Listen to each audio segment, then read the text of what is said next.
अस्सलाम वालेकुम नाज़रीन, आप देख रहे हैं सरेआम CID न्यूज़ और मैं हूं फराह शाहिद। खबर शामिल करते हैं कराची से, जहां में रिपोर्ट कर रहे हैं मोहम्मद खान।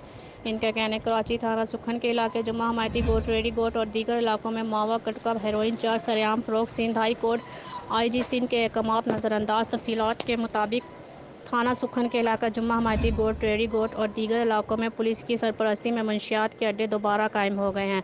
मावा गुटखा की फैक्ट्रियां और हेरोइन चर्च सरेआम फ़रोख्त की जा रही हैं, जबकि सिंध हाई कोर्ट और IG सिंध ने सख्त अहकाम जारी किए हैं। मगर अफसोस, इनके अहकाम को इस तरह ख्वाब में हवा में उड़ाए दिए जा रहे हैं। जरिए से मालूम हुआ है कि इनके मंशियात के अड्डों की सरपरस्ती सुखन थाना के कच्चा एहलकार कर रहे हैं, जिनके कुछ अफसरान को सरपरस्ती हासिल है। मज़ीद जानने के लिए देखते रहिए सरेआम CID न्यूज़।